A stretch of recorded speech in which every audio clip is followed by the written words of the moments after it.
Kalau orang mungkin mempertanyakan, tidak mungkin kalau hutang kok dibayar dengan doa. Tapi karena saya mengalami dan menjalani sendiri, ya. Terbukti.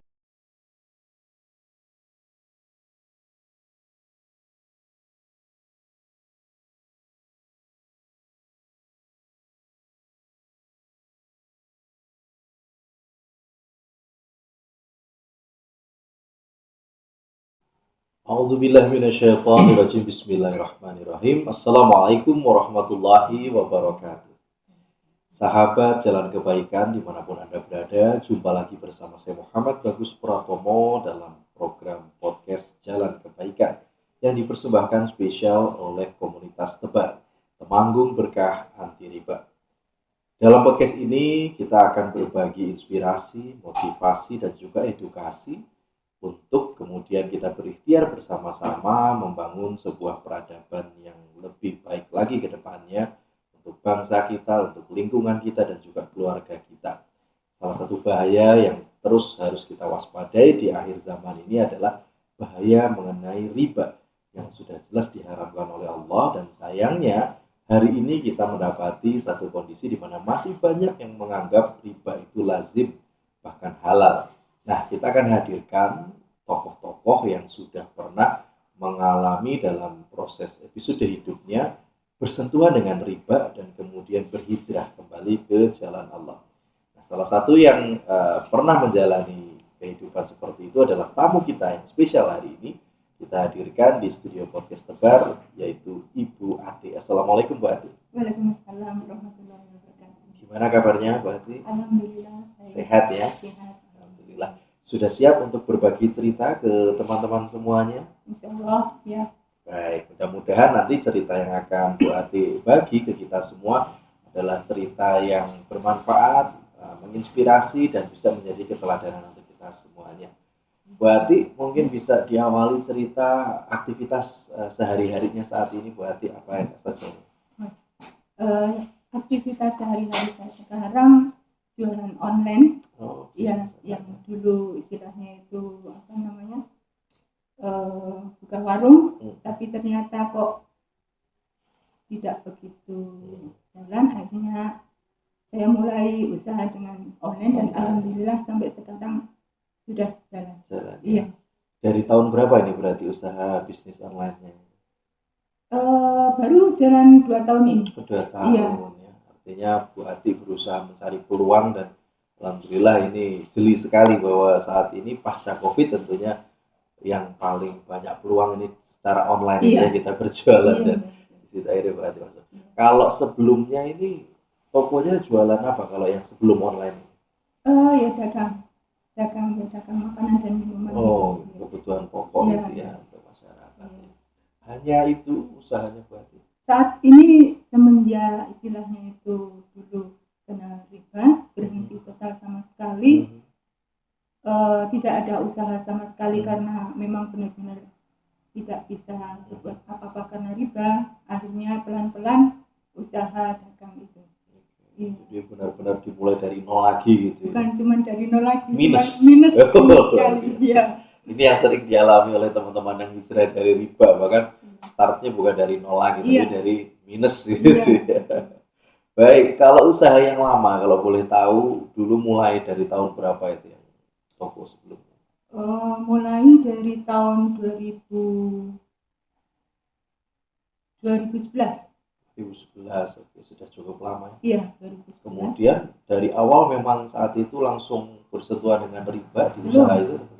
Belum, 2011 saya masih istilahnya itu ikut usaha bareng sama suami di bidang kontraktor sama alat-alat berat, juga ikut juga kalau di Temanggung kan tiap tahun ada musim tembakau. Nah itu baru setelah itu kena riba itu 2013. Ya. Jadi memulai usaha di 2011, kemudian 2013 kenalah riba ya. Iya. Apa kondisi yang membuat Bu Ati yang tadinya sebenarnya modalnya bukan dari riba, tiba-tiba terpaksa mengambil zaman riba, itu apa penyebabnya? Sebenarnya sih bukan dari pribadi ya. Cuman waktu itu ada teman lah, kenalan gitu, ngajak usaha bareng. Dan saya belum tahu itu, maksudnya belum begitu paham tentang riba. Yang saya tahu kita cari modal lewat bank gitu aja.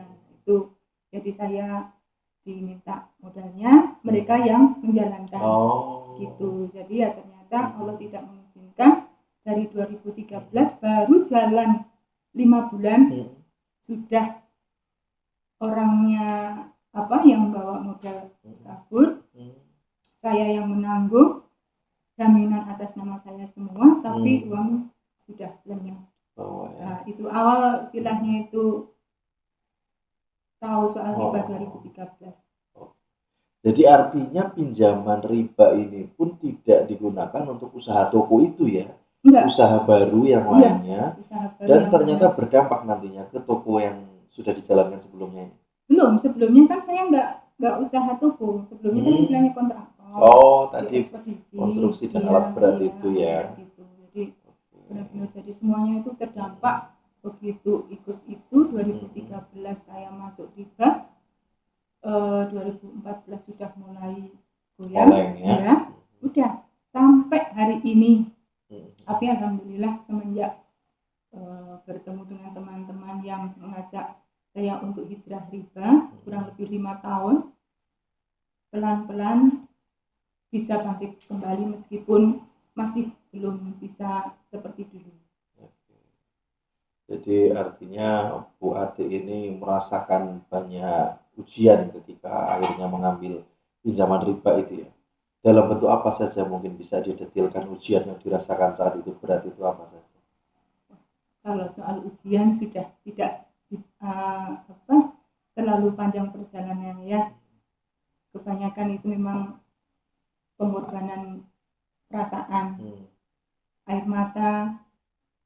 Dari 2014 saya sudah istilahnya tidak bisa menutupi 2013 bisa, 1 tahun masih bisa bertahan. Dari 2014 saya sudah tidak bisa sama sekali membayar pinjaman dari perorangan maupun dari pihak bank. Iya, dikejar sana sini dari pihak bank, dari pihak perorangan, dan tidak punya kekuatan secara mental. Jadi masih ada rasa ketakutan, adanya cuma sembunyi dan lari. Itu. Tapi semenjak ketemu dengan teman-teman dari riba, memberikan pengarahan, penyuluhan kalau kita tidak bisa menghindar, tapi harus menghadapi. Dan alhamdulillah banyak sekali istilahnya apa yang saya rasakan dulu. Kalau mau keluar rumah itu harus tengok ada orang baru keluar. Sekarang alhamdulillah siapapun yang mau menemui saya silakan. Siap secara mental ya, sekarang alhamdulillah sudah punya keberanian untuk itu. Iya. Apa yang Bu Ati lakukan dulu ketika menghadapi bahwa ini kayaknya saya sudah kehabisan jalan gitu ya, sudah mentok dari 2014 ya? Iya. Sudah sepertinya nggak ada cara lagi. Yang kemudian Bu Ati lakukan untuk memohon pertolongan ke Allah sampai akhirnya nanti dipertemukan dengan teman-teman yang sama-sama berjuang untuk hijrah dari riba, itu apa yang Bu Ati lakukan? Ya, dengan ilmu yang saya dapat dari istilahnya itu mengikuti kajian, bimbingan dari teman-teman dan ustadz yang memberikan pengarahan, satu-satunya jalan yang bisa menolong itu hanya Allah. Dengan jalan kita meminta maaf, memohon maaf sama Allah dengan introspeksi diri sendiri. Masa lalu tidak bisa lagi kembali untuk menyalahkan orang lain, tetapi lebih ke introspeksi dan meminta mohon maaf sama Allah atas tindakan kita yang istilahnya itu memang tidak diperbolehkan dalam ajaran Islam, yaitu riba. Itu yang saya lakukan. Iya, lebih banyak mendekatkan diri sama Allah, memperbaiki diri. Itu jalan satu-satunya. Memang perjalanannya itu nggak mudah. Nggak mudah ya.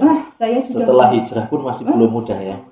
Beberapa tahun setelah hijrah pun saya masih banyak mengalami hal-hal yang istilahnya berhubungan dengan perbankan, rumah yang disegel, rumah yang dicoret-coret, rumah yang dirantai, sampai saya masih di dalamnya dirantai, sampai segitunya. Cuman karena saya percaya dan yakin Allah akan menolong, dan alhamdulillah sampai sekarang saya masih bisa bertahan. Dari 2017 itu dilelang sampai sekarang 2025, alhamdulillah masih bertahan.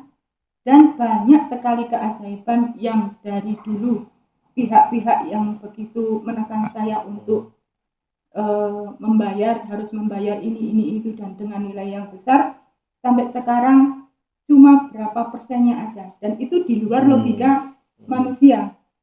Kalau orang mungkin mempertanyakan, tidak mungkin kalau hutang kok dibayar dengan doa. Tapi karena saya mengalami dan menjalani sendiri, terbukti itu sangat terbukti. Nilai yang begitu dari 1, berapa hampir 2 sudah masuk tingkat kasasi itu. Di pengadilan itu tingkat kasasi. Dan kita juga sudah kalah itu, nggak mungkin tinggal eksekusi aja.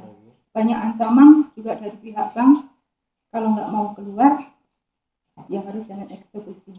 Hanya pasrah, ya monggo. Kalau memang istilahnya Allah dengan jalan eksekusi saya harus keluar dari rumah saya, ya saya harus ikhlas. Tapi alhamdulillah Allah tidak mengizinkan. Saya masih bertahan.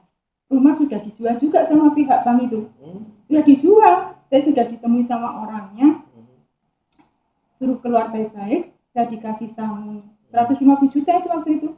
Kasih 150 juta. Rumah saya sudah diberi 700 juta. Saya tetap nggak mau. Iya.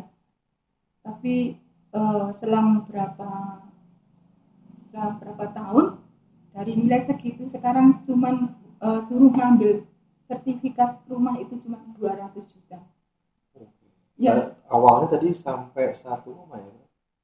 Tadinya kan total semua itu kan ada 6 sertifikat. Iya. 1 hampir 2 M. Iya. Sekarang tinggal 200. Enggak, total itu kan ada beberapa rumah. Ya, sekitar kurang lebih 500 juta. Total semua yang sekarang dia. Itu sudah jauh sekali itu. Ya itu dari makanya 2 miliar jadi 500. Iya, waktu itu pihak bank sendiri yang ngasih tahu saya seperti itu. Saya juga rasanya ya Allah, sampai saya waktu menerima telepon itu merinding juga. Tapi ya Allah gitu. Sampai segitunya gitu loh. Sudah perjalanan sampai segitunya, tinggal saya dieksekusi lewat pengadilan aja, mungkin saya kalah. Karena secara hukum memang kita kalah. Tapi karena saya yakin atas pertolongan Allah, alhamdulillah sampai sekarang saya masih bisa bertahan. Iya. Baik. Jadi satu hal yang saya ambil pelajarannya dari Bu Hati ini barusan, memang kalau kita sudah tidak punya apa-apa lagi, apa yang bisa kita lakukan selain berdoa? Iya, gitu ya. Itu. Kita sudah nggak punya uang dan sumber daya apapun lainnya, maka yang bisa kita lakukan ya hanya dengan meminta kepada Allah tadi. Itu yang Bu Hati lakukan, dan alhamdulillah memang kemudian Allah memberikan pertolongan. Iya. Dan tadi yang Bu Hati ceritakan ini sebagai bukti bahwa bisa sekali bahwa ketika kita bersabar, kita istiqomah meminta kepada Allah, membayar hutang tanpa bunga yang mungkin bagi sebagian besar orang bilang itu tidak mungkin gitu. Dengan proses Bu Hati tadi sudah dibuktikan sangat mungkin. Dari 2 miliar akhirnya sekarang yang ditagihkan hanya 500 juta. Iya. Ya, itu dengan proses panjang. Pasti awalnya dibilang tidak bisa gitu. Iya. Sekarang akhirnya bisa. Ini makanya ketika teman-teman di rumah ada yang berniat hijrah dan masih ragu, jangan ragu gitu ya. Ini cerita dari Bu Hati membuktikan kita memang perlu sabar ketika sudah memutuskan hijrah. Ujian tidak kemudian hilang begitu saja ketika kita memutuskan hijrah, tapi pasti akan ada jalan kemudahan yang Allah berikan. Iya. Nah kemudian tadi setelah 2014 mulai oleng gitu kan. 2017 akhirnya makin menjadi-jadi.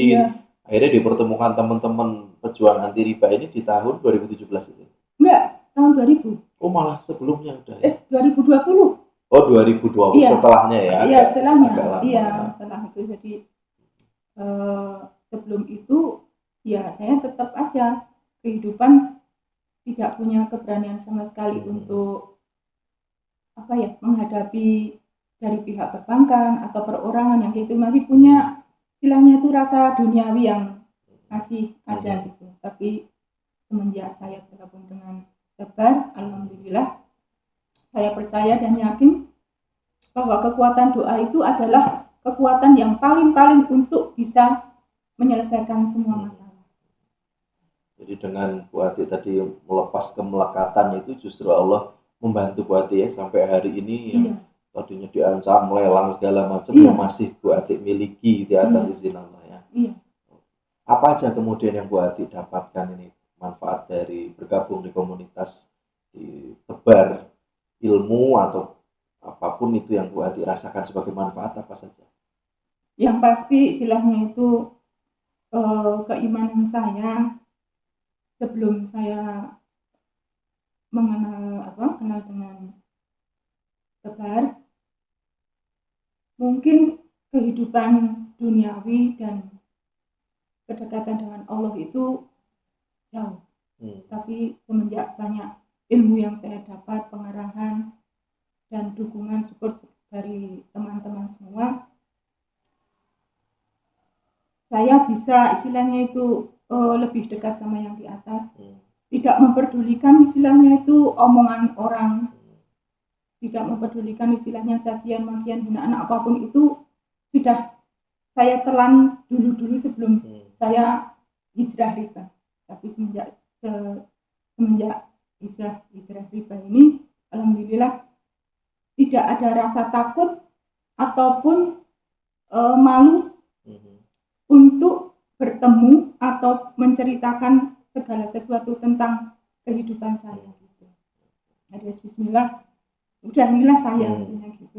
Alhamdulillah ya. Ini sebuah kekuatan mental dari Bu Ati ini ya. Sudah tidak ada rasa takut dan malu lagi untuk menghadapi berbagai risiko yang mungkin terjadi karena mengambil jalan hijrah ini ya. Karena memang ketika kita masih bergelut dalam riba ini kan Allah dalam Al-Quran menjamin Allah dan Rasulnya memerangi kita. Artinya kita musuhnya Allah. Dan ketika sudah memutuskan hijrah, insya Allah kita sudah kembali ke barisannya Allah. Kalau yang masih jadi musuhnya Allah aja nggak takut dan nggak malu ngadepi kita, kenapa harus kita yang takut gitu ya? Oke, nah solusi-solusinya yang akhirnya Bu Ati lakukan untuk menyelesaikan satu persatu amanah itu seperti apa kemudian? Yang pasti mungkin sebagian orang mempertanyakan kerja cuma seperti itu, sedangkan nilai yang harus dibayarkan itu tidak sebanding dengan penghasilan. Tapi saya punya keyakinan aja, satu persatu dari nilai-nilai segitu ini sudah mulai nego dengan pihak perbankan. Insya Allah bulan Oktober ini saya dikasih waktu untuk mengambil satu sertifikat dari pokok yang begitu nilainya ratusan. Kemarin sudah jatuh ke angka 90 juta. Dari 300 juta itu. Jadi 90, saya baru tawar 80 juta. Itu prosesnya berapa tahun turun sampai sebesar itu? Prosesnya ya sampai istilahnya itu dari lerang 2017 sampai sekarang ini. Itu jadi intinya saya berusaha belum bisa untuk menyelesaikan semuanya. Tapi saya sudah bernegosiasi dengan pihak bank dan alhamdulillah dari pihak bank diberikan kelembutan, hidayah mungkin ya. Jadi kurang tahu saya, jadi kok mereka sendiri yang ngasih solusi, diambil bulan ini dari nilai 300 juta, sekarang suruh ngambil 90. Saya sudah nawar 80, disuruh bayar 85 bulan ini. Sudah turun lagi ya. Tapi saya tetap kekeh, kemungkinan besar insya Allah 80 juta itu bisa. Nah setelah 80 juta ini selesai diambil satu, dari pihak bank ngasih solusi lagi. Untuk mengambil berikutnya itu saya suruh buka rekening di bank tersebut, nabung berapapun untuk mengambil sertifikat berikutnya. Jadi itu kan suatu kemudahan sekali. Iya, itu makanya ya Allah, benar-benar sekarang ini meskipun saya belum mampu untuk mengambil semuanya, tapi insya Allah satu persatu bisa terselesaikan. Artinya walaupun belum selesai, tapi kemudahan-kemudahan yang dirasakan ini sudah begitu banyak ya, Iya, karena banyak sekali. Allah tadi memberi banyak sekali Iya, keajaiban-keajaiban yang tadinya sulit jadi mudah, iya, betul. yang bahkan tidak terbayangkan jadi ujuk-ujuk jadi angkanya sedrastis itu Iya, sebetulnya ya. iya, makanya itu. Jadi yang 500 jadi Iya. 200, kemudian yang tadi 300 jadi 90, ini Iya. kan sudah Iya, drastis betul. sekali. Itu tidak mungkin kalau bukan kuasanya Iya, Allah ya yang iya, menggerakkan hati kita. iya. Oke, baik. Dan kemudian dari Tebar ini kan banyak nih kegiatannya nih ya Bu Ati ya. Ada kajiannya, ada workshop, ada tahsin Quran, ada resik-resik masjid, Iya, donor darah, iya. sedekah air minum, sampai terakhir ini podcast kita Iya. ini. Apa aja kemudian yang Bu Ati ikut aktif di dalamnya dan pengalaman seperti apa yang bisa dibagikan ke teman-teman semuanya? Kalau saya sampai sekarang baru ikut yang kajian, resik-resik masih juga pernah ikut, tapi baru beberapa kali. Kalau donor darah belum, soalnya pernah trauma juga, jadi belum berani. Gitu. Dan itu korelasinya terhadap penyelesaian masalah atau amanahnya Bu Ati dari ikut kajian dan resik-resik masjid yang Bu Ati rasakan gimana? Efeknya ke penyelesaian masalah Bu Ati seperti apa? Sangat besar sekali ya, tanpa kita sadari sebenarnya itu. Jadi seperjalanan saya mengikuti kajian apapun itu yang berhubungan dengan pendekatan diri dengan Allah, pelan-pelan itu bukan kita yang, tapi dari pihak itu yang mendekat ke kita. Jadi lebih lembut lagi, nggak kayak dulu gitu. Jadi kayak apa ya, Allah memberikan hati mereka tuh jadi luluh apa gimana, saya kurang paham. Cuman sampai sekarang mereka sendiri yang mengasih solusi ke kita, kemudahan-kemudahan itu. Iya. Baik, itu tadi kisah hikmah yang bisa kita ambil dari perjalanannya Bu Ati. Dan tentu ini menjadi inspirasi untuk kita semua bahwa memang perjuangan hijrah itu butuh ketelatenan, butuh kesabaran, butuh istiqomah, dan juga butuh teman seperjuangan ya. Iya. Bu Ati dengan diperkuat teman-teman di Tebar, alhamdulillah tetap bisa teguh sampai hari ini menjalani ujian-ujian yang dihadapi ini dengan penuh kesabaran, dan mudah-mudahan masalah-masalahnya, amanah-amanahnya ini segera terselesaikan. Mungkin Bu Ati ada pesan-pesan untuk kita semuanya, khususnya sahabat-sahabat Jalan Kebaikan yang menonton dari rumahnya masing-masing. Ya, pesan-pesan saya kepada semua sahabat-sahabat Jalan Kebaikan, jangan pernah takut untuk melangkah menjadi lebih baik. Kesalahan kita mengenal riba itu bukan berarti hukuman, tapi hidayah buat kita untuk malah mendekatkan diri kita kepada Allah. Kalau saya pribadi sendiri, jika tidak mengenal riba, mungkin juga saat ini hubungan saya dengan Allah kurang. Dan alhamdulillah sekarang ada hikmahnya semuanya. Gitu. Saya ambil hikmahnya yang positif aja. Kalau istilahnya itu dari awal kita perjalanan sampai ke titik ini begitu banyak air mata, sakit hati, apapun itu suatu perjalanan yang akhirnya itu dapat hikmah yang lebih baik. Ya, gitu.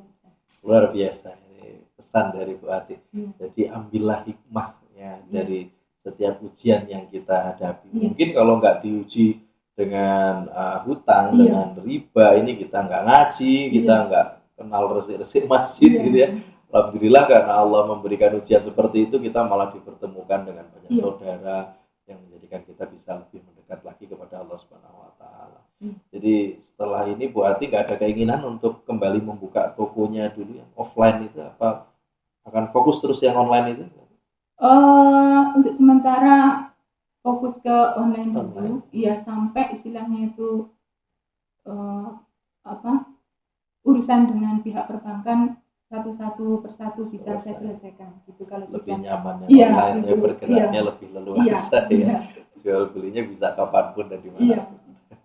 Baik, syukron Bu Ati, Iya. jazakallahu khair atas ilmu dan pengalamannya. Mudah-mudahan ini ceritanya bermanfaat untuk kita semua, menginspirasi teman-teman yang sedang hijrah maupun yang akan hijrah Iya. untuk bisa lebih mantap lagi ke depannya. Kita tunggu nanti rawuhnya di episode yang lain, Bu Ati. Iya. Baik, sahabat Jalan Kebaikan, itulah tadi bincang-bincang kita bersama Bu Ati, salah satu pengusaha yang sudah merasakan dampak dari melakukan pinjaman riba, dan alhamdulillah beliau sudah berhijrah. Nanti ini satu masalahnya sudah terselesaikan. Kita doakan agar seluruh amanahnya bisa segera diselesaikan. Dan jangan lupa untuk subscribe, like, share, dan komen dari tayangan ini. Terus mendukung tayangan-tayangan positif lainnya dari Jalan Kebaikan, tebar temanggung berkah nanti. Jangan pernah lelah untuk terus menebar pesan kebaikan. Saya Muhammad Bagus Pratomo, saatnya saya undur diri. Wassalamualaikum warahmatullahi wabarakatuh.